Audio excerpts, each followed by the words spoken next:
Hello বন্ধুরা, আশা করি সবাই ভালোই আছো। বড়দিন উপলক্ষে চারদিকে এত সুন্দর সুন্দর দারুণ কেকের রেসিপি দেখছি, তাই আজকে দেরি না করে ঝটপট একটা কেক বানিয়ে ফেললাম সম্পূর্ণ হেলদি উপায়ে। কিভাবে চলো তাহলে দেখি।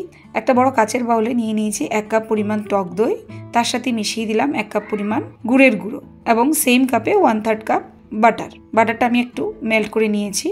সবকটা উপকরণ ভালোভাবে মিশিয়ে কিছুক্ষণ রেখে দেবো যাতে গুড়টা ভালোভাবে মেল্ট হয়ে যায়। তবে ছেলে আমাকে খুব তাড়া দিচ্ছিল, তাই আমি আর অপেক্ষা করতে পারিনি। তার মধ্যে আমি অ্যাড করে দিয়েছি 2 কাপ পরিমাণ আটা। আমি বাড়িতে যে রুটি তৈরি করা হয় আশীর্বাদ আটাটাই ইউজ করছি। আটাটা একটা ছাঁকনিতে দিয়ে দিলাম, তার মধ্যে দিয়ে দিলাম 1 চা চামচ বেকিং পাউডার, 1/2 চা চামচ বেকিং সোডা। সবকটা শুকনো উপকরণ একটা ছাঁকনিতে ভালোভাবে চেলে নেব। তারপর তার মধ্যে দিয়ে দেবো 1 চা চামচের মতো ভ্যানিলা এসেন্স। এবার মিক্সিং এর পালা। একটা স্পুন বা স্প্যাচুলা দিয়ে এই উপকরণগুলো ভালোভাবে মিশিয়ে নেব।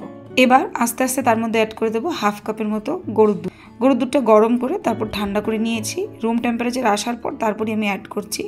একবারে না ঢেলে অল্প অল্প করে আমি মিশিয়ে নিচ্ছি। স্পুন বা স্প্যাচুলা দিয়ে ভালোভাবে মিশিয়ে তারপর আমি হাত দিয়ে ব্যাটারটাকে ভালোভাবে মেখে নেব। মোটামুটি 2 থেকে 3 মিনিট ব্যাটারটাকে আমি হাতে এভাবে চটকে নিচ্ছি যাতে একটা স্মুথ সিল্কি টেক্সচার চলে আসে।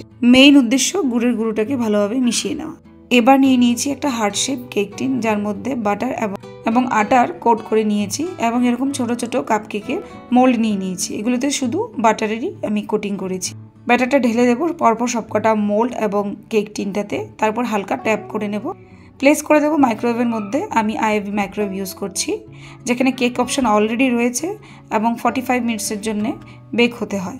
তবে আটার কেক যেহেতু বানাচ্ছি তাড়াতাড়ি ড্রাই হয়ে যায়, আমি মোটামুটি 25 থেকে 30 মিনিট অবধি বেক করেছি। এদিকে একটা ছোট্ট কেক টিন নিয়ে নিয়েছি, যার মধ্যে অলরেডি বাটার এবং আটার কোটিং আমি আগে থেকে করে রেখে দিয়েছিলাম।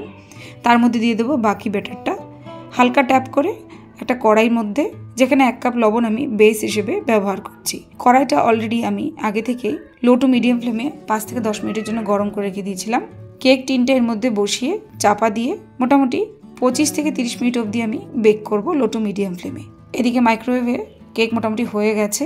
ফার্স্ট টাইম ট্রাই করেছি এই আটার কেক, সত্যি খুব দারুণ হয়েছে। তবে 25 থেকে 30 মিনিট বেক করাতেই দেখতেই পাচ্ছে কতটা ড্রাই হয়ে ফেটেও গেছে কেকটা। মাইক্রোওয়েভটা সম্পূর্ণরূপে ঠান্ডা হয়ে গেলে তারপরেই সেটা থেকে কেকের প্লেটটা বার করলে ভালো হয়, না হলে কেকটা ফেটে যেতে পারে। এদিকে কড়াইয়ের কেকটাও সম্পূর্ণরূপে তৈরি। আমার ছেলের জন্য আমি বেশিক্ষণ ওয়েট করতে পারিনি, হালকা ঠান্ডা হতেই আমি আনমোল্ড করে নিয়েছি। বেশ দারুণ হয়েছে দেখতে, খেতেও অসাধারণ হয়েছে। ফার্স্ট টাইম এই আটা এবং জ্যাগারি কেকটা ট্রাই করলাম, দেখতেই পাচ্ছ কতটা সুন্দর এবং সফট হয়েছে। বাচ্চাদের জন্য আমি বলবো এই কেকের রেসিপিটা সত্যি খুব হেলদি।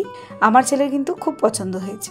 আশা করি বন্ধুরা আজকের এই আটা এবং গুড়ের কেকের রেসিপিটা তোমাদের নিশ্চয়ই ভালো লেগেছে।